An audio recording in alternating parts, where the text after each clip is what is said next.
हाँ तो प्यारे बच्चों नमस्कार। कैसे हैं आप लोग? उम्मीद करते हैं कि आप लोग एकदम अच्छे से होंगे, मस्त होंगे, स्वस्थ होंगे, तंदुरुस्त होंगे और मन लगा करके परीक्षा की तैयारी कर रहे होंगे।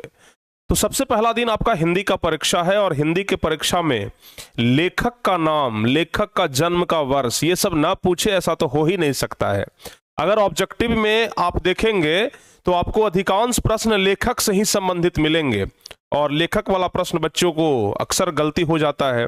तो भाई आप लोगों को हम इसके पहले वाले वीडियो में बता दिए थे कि लेखक का नाम याद करने का ट्रिक क्या है, कि कौन से चैप्टर का लेखक कौन है, उसका नाम हम लोग कैसे याद रख सकते हैं। इसका ट्रिक तो आप लोग को ऑलरेडी बताया गया है और लाखों बच्चों तक वो वीडियो भी पहुंच गया है, लाखों बच्चों उस वीडियो को देख भी लिए हैं। लेकिन बच्चों का अब एक सवाल और उत्पन्न हो रहा था कि गुरुजी लेखक का जन्म और मृत्यु का साल कैसे याद करें, लेखक का जन्म कब हुआ, लेखक का मृत्यु कब हुआ। अब भाई देखो, एक बात तो कहते हैं, लेखक का मृत्यु तो बहुत कम ही पूछता है परीक्षा में, लेकिन जन्म की अगर बात किया जाए तो जन्म तो भाई बार बार पूछता है। बताइए इनका जन्म कब हुआ, उनका जन्म कब हुआ, बार बार लेखक का जन्म पूछता है। तो कम से कम प्यारे बच्चे हम लोगों को जन्म तो जरूर याद रखना होगा, लेकिन हम यहां पर लेखक का जन्म और मृत्यु दोनों आपको बताने वाले हैं। तो चलिए, यह वीडियो आपके लिए बहुत ही ज्यादा शानदार होने वाला है और पहला दिन के परीक्षा में ही ये बहुत ही ज्यादा काम करेगा। पहला दिन के परीक्षा में इतना बढ़िया से काम करेगा कि आप लोग कहिएगा कि सर अगर ये चीज, ये वाला वीडियो आज अगर नहीं देख करके जाते तो बहुत बड़ा हमसे आज मिस्टेक हो जाता। चलिए प्यारे बच्चे, हम लोग क्लास को शुरू करते हैं और बिहार बोर्ड मैट्रिक परीक्षा के लिए ये शानदार ट्रिक हम लोग देखते हैं, और ट्रिक ऐसा जो जीवन भर स्टूडेंट ना भूले। ठीक है ना? अगर 5 साल के बाद आपका कोई छोटा भाई भी अगर मैट्रिक का तैयारी करेगा ना, तो आप उसे ट्रिक बता सकते हैं कि लो भाई, जन्म का, ये लेखक का जन्म और मृत्यु का साल याद नहीं होता है, इस वाले ट्रिक से याद कर लेना, तुरंत याद हो जाएगा। ठीक है ना? तो चलिए वही ट्रिक प्यारे बच्चों आपको हम बताते हैं, और जो बच्चे इसके पहले वाला वीडियो नहीं देखे उनको थोड़ा बहुत समझ आ जाएगा कि लेखक का नाम याद करने का ट्रिक कौन सा है। चलिए हम क्लास को आगे बढ़ाते हैं, और हाँ, क्लास को आप लोग शेयर जरूर कर दीजिएगा अपने सभी दोस्तों के बीच में, अपने व्हाट्सएप ग्रुप में, हर एक जगह पर क्लास को शेयर जरूर करिएगा। और अगर ये ट्रिक अच्छा लगे तो वीडियो को लाइक जरूर कर दीजिएगा। हाँ, लेकिन इस क्लास को शुरू करें, ये ट्रिक आपको हम दें उससे पहले हम आपको बता दें कि हो सकता है कि बहुत सारे ऐसे बच्चे हो जिनको ये ट्रिक अच्छा ना लगे, हो सकता है कि बहुत सारे बच्चे ऐसे हो जिनको ये ट्रिक बहुत अच्छा लगे। तो संभावना दोनों है। तो बस ये ट्रिक बस इसलिए है ताकि चीजें याद हो जाए, आसानी से याद हो जाए, समझ गए ना? और अगर ये चीजें आसानी से आपको याद हो जाएंगी तो हमारे लिए बेहतर ही है। बाकी ट्रिक तो भाई अपना मन से उपजता है, अपना मन से बनता है, चाहे कुछ भी रहे, कुछ भी कह लें, बस ट्रिक के माध्यम से हमको ये याद रखना है। तो अगर आप लोग ट्रिक आपको अच्छा लगे तो उसको फॉलो करिएगा, अगर ट्रिक अच्छा ना लगे, अगर इससे भी आसान ट्रिक अगर आपके पास है याद करने का, या फिर पहले से याद किए हुए हैं, तो वहां से भी आप लोग कर सकते हैं। चलिए, तो लेखक का जन्म और मृत्यु साल बाय ट्रिक के द्वारा प्यारे बच्चों आपको बताते हैं। देखिए हमारे पास ये चार्ट है, गद्य खंड की बात करते हैं, और आज हम मुख्य रूप से गद्य खंड की ही बात करेंगे क्योंकि गद्य खंड में ही लेखक का जन्म और मृत्यु का साल ज्यादा पूछा जाता है। 95% मामले में ऐसा होता है जिसमें जन्म का साल पूछा जाता है। 5% ही संभावना है कि आपसे मृत्यु का साल पूछा जाए। ठीक है ना? मात्र 5% संभावना है कि आपसे मृत्यु का साल पूछा जाए। ठीक है? मृत्यु का साल मात्र 5%, जन्म का साल 95%। ठीक है ना? याद रखिएगा। देखिए, पाठ का नाम है प्यारे बच्चे श्रम विभाजन और जाति प्रथा।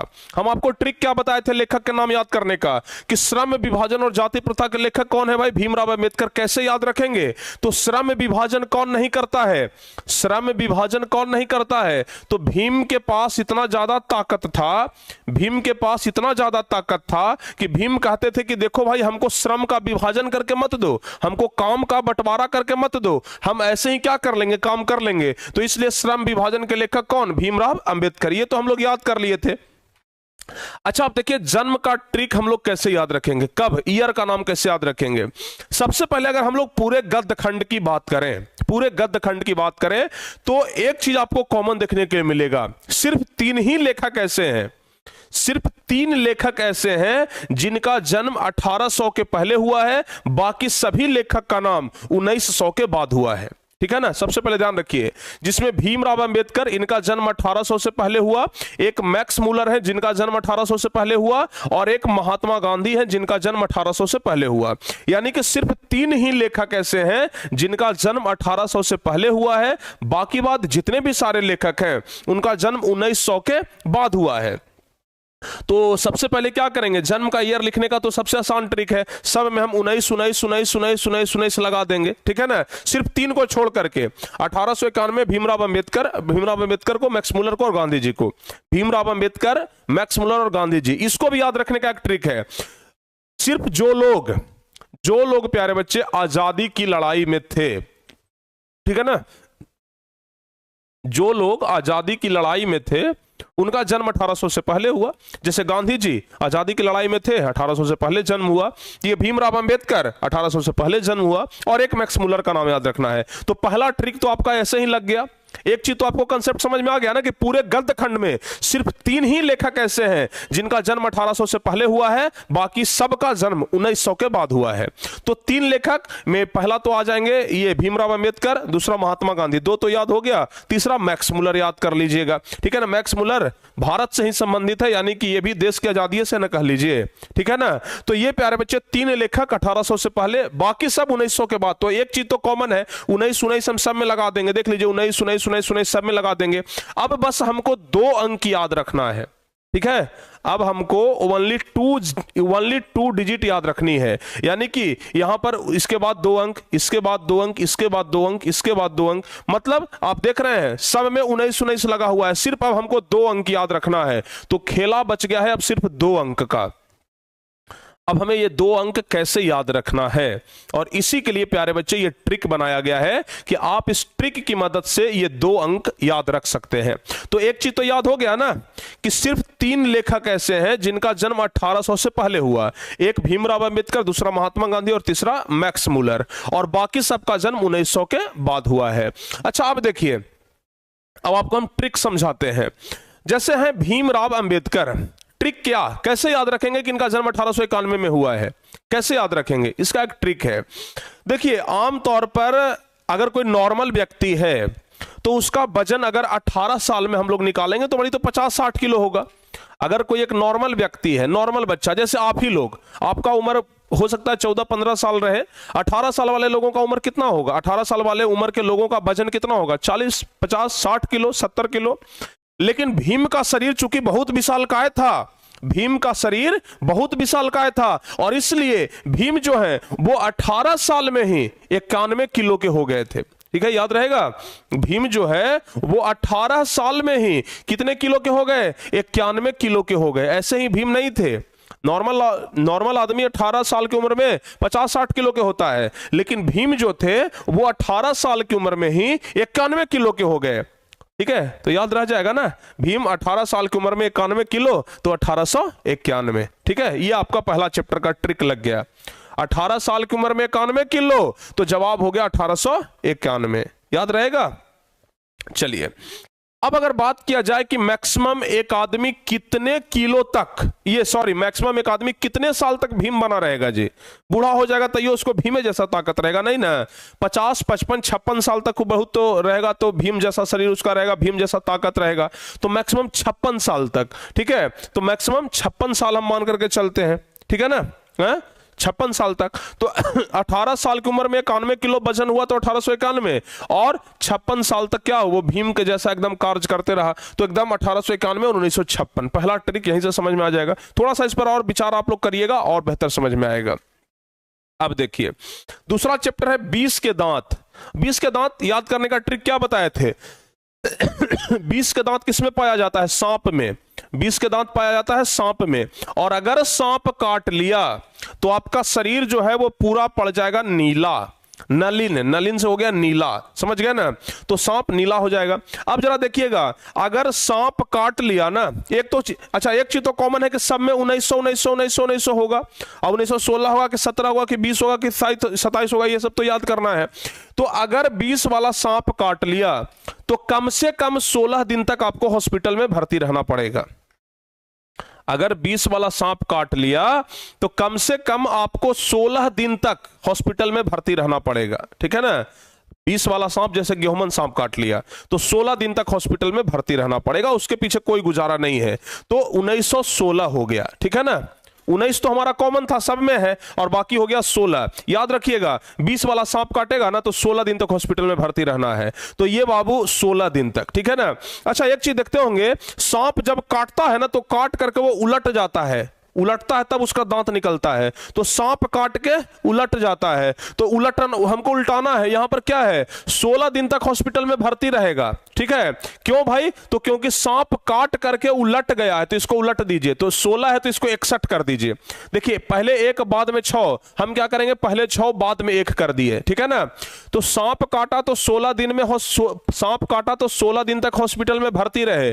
क्यों भर्ती रहे भाई, तो क्योंकि सांप काट के उलट गया था, ठीक है ना। सांप काट के उलट गया था तो 20 शरीर के अंदर चला गया, तो यहां पर कर देना है 1916, और मरे कब, तो 16 का उल्टा तो 1961, ठीक है। मृत्यु कब हुआ, 1961, तो ये हो गया 1916 और ये हो गया 1961। याद रहेगा, याद रहेगा, हाँ 1916 1961 याद रहेगा ना। चलिए दो को तो हो गया जी, पहला चैप्टर और दूसरा चैप्टर का ट्रिक तो आप लोग समझ गए। अब तीसरा चैप्टर है भारत से हम क्या सीखें। तीसरा चैप्टर क्या है, भारत से हम क्या सीखें। अच्छा देखिएगा जरा ध्यान से, सीखने का जो उम्र होता है किसी भी आदमी का, सीखने का जो उम्र होता है 18 साल से 23 साल तक होता है किसी भी आदमी का, बनने का या बिगड़ने का, सीखने का, ये सब उम्र ना 18 साल से 23 साल तक होता है। अगर 18 से 23 साल की उम्र में आप बन गए तो अच्छी बात है, बिगड़ गए तो पूरा जीवन बिगड़ जाता है। तो सीखने का उम्र 18 से 23 साल, ठीक है ना, 18 से 23 साल तक सीखने का उम्र। तो भारत से हम क्या सीखें, तो सीखने का उम्र कितना है बाबू, सीखने का उम्र कितना है 18 से 23, तो 18 से 23 हो गया। सीखने का उम्र 18 से 23, तो ये हो गया 18 से 23, याद रहेगा ना। सीखने का उम्र 18 से 23। मैक्सिमम लोग कितना साल तक सीख सकता है, अरे वायु तो भाई मैक्सिमम 100 साल तक जीवित रहेगा, ठीक है। तो मैक्सिमम 100 साल तक वो सीखेगा, यानी कि 1823 सीखने का उम्र 18 से 23, तो 1823 हो गया। मैक्सिमम 100 तो 1900, ठीक है ना। मैक्सिमम कब तक सीखेगा, 100 साल तक सीखेगा, तो ये हो गया 1900। कैसा लग रहा है ट्रिक, ट्रिक आप लोग को कैसा लग रहा है जरा एक बार बताइएगा। ट्रिक आप लोगों को कैसा लग रहा है जरा एक बार बताइए आप लोग फटाफट से। अच्छा लग रहा है ना, बहुत बढ़िया, बहुत बढ़िया लग रहा है ना। चलिए आगे, नाखून क्यों बढ़ते हैं, नाखून क्यों बढ़ते हैं। अच्छा ये बताइए, नाखून जो है वो 1-2 दिन बढ़ता है, नहीं ना, नाखून सप्ताह में 7 दिन बढ़ता है। नाखून जो है वो सप्ताह में 7 दिन बढ़ता है प्यारे बच्चे, ठीक है। तो नाखून कब बढ़ता है, सप्ताह में 7 दिन तक बढ़ता है। तो जवाब होगा नाखून 7 दिन बढ़ेगा तो हो जाएगा 07, समझ गए ना। 19 तो हमारा कॉमन है, सब में है, बाकी नाखून कब बढ़ता है तो 7 दिन, सप्ताह में 7 दिन बढ़ता है, तो नाखून 7 दिन बढ़ता है, तो जवाब हो गया 1907। अच्छा मैक्सिमम नाखून कब तक बढ़ सकता है, 80 साल तक व्यक्ति जीवित रहता है, 80 साल तक, ठीक है ना। तो जवाब हो गया 80 या 79, ठीक है ना, 79-80 याद रखिएगा, तो हो गया 79, ठीक है। ऐसे मृत्यु का साल हम कहते हैं कि अगर न भी याद करिएगा तो काम चल जाएगा। मृत्यु का जो साल है ये अगर न भी याद रखिएगा ना तो आपका काम चल जाएगा। जन्म वाला याद रखना ज्यादा जरूरी है, क्योंकि जन्म वाला ही परीक्षा में पूछा जाता है, ठीक है, जन्म वाला ही परीक्षा में पूछा जाता है। चलिए अगला है बाबू, नागरी लिपि के गुणाकर मूले। आपको हम याद रखने का ट्रिक क्या बताए थे कि नगर में जो टैक्स है वो कई गुना ज्यादा लगता है, गुणाकर। तो नगर में जो कर है, जो टैक्स है वो कई गुना ज्यादा लगता है, ठीक है ना। अच्छा नगर में जो कर है यानी कि जो टैक्स है, टैक्स को हिंदी में कहते हैं कर, तो नगर में जो कर है वो कई गुना ज्यादा लगता है ना। कितना गुना ज्यादा लगता है, तो जवाब ध्यान रखिएगा 35 गुना ज्यादा लगता है। नगर में जो टैक्स है वो कितना गुना ज्यादा लगता है, तो 35 गुना ज्यादा लगता है, ठीक है ना। तो जवाब होगा 1935, याद रखिएगा ना। नगर में जो टैक्स है, जो कर है, वो कितना गुना ज्यादा लगता है, 35 गुना, तो जवाब होगा 1935, समझ गए ना। सोचिएगा कि 9 गुना में काम चल जाए तो काम नहीं चलने वाला है। सोचिएगा कि अगर 9 गुना में काम चल जाए तो काम नहीं चलेगा, 35 गुना ज्यादा लगेगा। तो 1935, 9 गुना में काम नहीं चलेगा तो 2009 कर लीजिएगा इधर। चलिए आगे रहा बहादुर। अगला है बाबू बहादुर, कह रहा है कि बहादुर के बारे में बताइए। तो ये जो बहादुर है, बहादुर, जो बहादुर रहता है वो अमर हो जाता है, ठीक है ना। तो याद करने का ट्रिक क्या बताए थे कि जो बहादुर रहता है वो अमर हो जाता है, यही बताए थे ना कि जो बहादुर रहता है वो अमर हो जाता है। लेकिन कोई आदमी बहादुर है, ये कब दिखाई दे देता है, ठीक है ना, 14 साल में दिखाई दे देता है और 25 साल होते होते तो एकदम आराम से दिखाई दे देता है, ठीक है ना।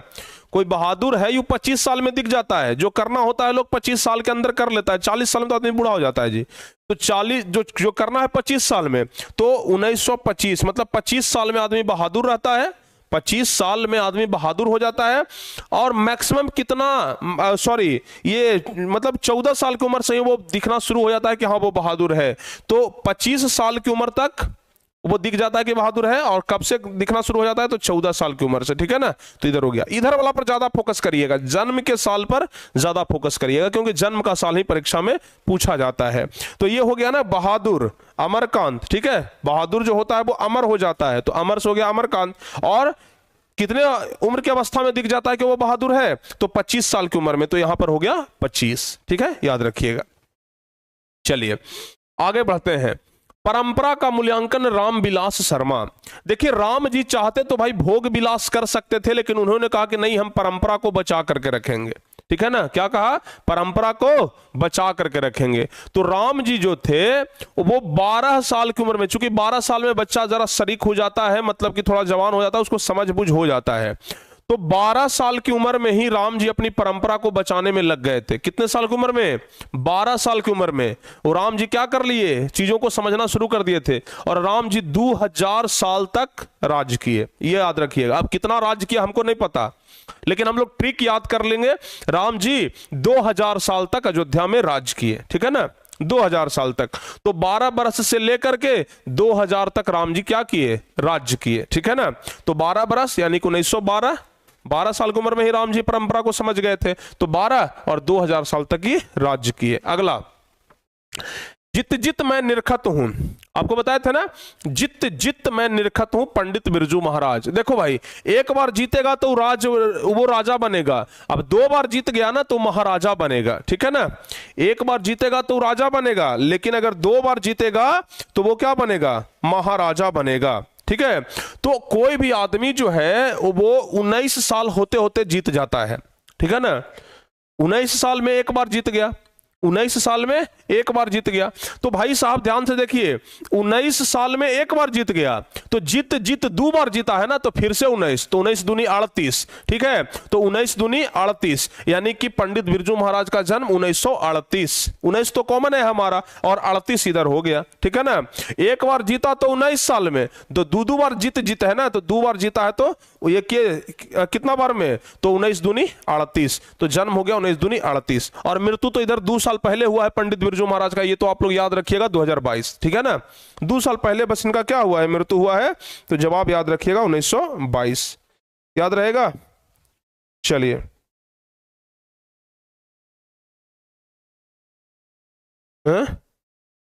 क्लियर हो गया बाबू, आगे बढ़ते हैं। अब देखिए, जित जित में निरखत हो गया ना, अब है आविन्यो। आविन्यो, अशोक वाजपेयी। अविन्यो का क्या होगा बाबू, अशोक वाजपेयी। आप इंटरनेट पर सर्च करके देखिएगा, अशोक का पेड़ जो है ना वो मैक्सिमम 35-40 फीट तक ही बढ़ता है, हाईएस्ट 1 आध फीट और बढ़ जाएगा, 41 तक बढ़ेगा। अशोक का जो पेड़ है वो हाईएस्ट 41 फीट तक बढ़ता है, उससे ज्यादा नहीं बढ़ता है, ठीक है ना। तो अशोक का पेड़ 41 फीट तक बढ़ेगा। कितना फीट तक, 41 फीट तक बढ़ेगा, ठीक है। एकदम याद, ट्रिक से याद रखिएगा, अशोक का पेड़ कब तक बढ़ेगा, 41 फीट तक। अच्छा, मृत्यु का साल नहीं है, 3 में हम मृत्यु का साल नहीं दिए हैं, इसका मतलब यह हुआ या तो ये लेखक अभी जीवित है, या तो किताब में इसका चर्चा नहीं है कि ये कब मरे हैं, समझ रहे हैं ना। तो अभिन्यो के हो गया अशोक वाजपेयी। तो अशोक जो है वो ये अशोक का पेड़ 21 फीट तक बढ़ता है। ट्रिक के मदद से याद रखें ना, ट्रिक याद रखने में क्या दिक्कत है। चलिए अगला बाबू, मछली विनोद कुमार शुक्ल। मछली विनोद कुमार शुक्ल। देखो भाई, या तो आप ऐसे याद रखो कि विनोद जो है वो एक बार में 37 मछली खाता है। पहला ट्रिक तो ये याद हो जाएगा, विनोद जो है वो कितना मछली खाता है, तो 37 मछली खाता है। तो 37 मछली खाता है तो हो गया 37, 1937। या तो आप ऐसे याद रख सकते हैं कि विनोद जो मछली खाता है वो 250 ग्राम खाता है। 1 किलो मछली का दाम है 150 रुपया, तो 250 ग्राम का ना, तो भागा 4 करिएगा तो 37 रुपया कुछ पैसा आएगा। यानी कि अगर विनोद अकेले 250 ग्राम मछली खाता है, मछली का दाम है 150 रुपये किलो, तो लगभग 37 रुपया के मछली खा जाता है। तो या तो 37 रुपया के मछली खाता है या तो 37 को मछली खाता है। तो ऐसे करके याद रखिएगा कि मछली विनोद कुमार शुक्ल, और विनोद कुमार शुक्ल 37 मछली खाता है। तो विनोद अगर 37 मछली खाता है तो 37 हो गया, 1937 हो जाएगा। ठीक है ना। चलिए अगला है नौबत खाने में इबादत। एकदम शानदार ट्रिक, जीवन भर नहीं भूलिएगा भाई, ठीक है ना, जीवन भर नहीं भूलिएगा। अगला है बाबू की नौबत खाने में इबादत। अच्छा, नौबत खाने में इबादत, देखिएगा जरा ध्यान से।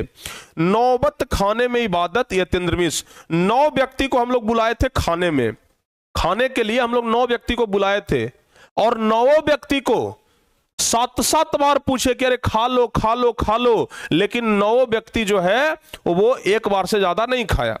हम सोच रहे थे कि भाई 7 बार खिलाएंगे, लेकिन एक बार से ज्यादा नहीं खाया।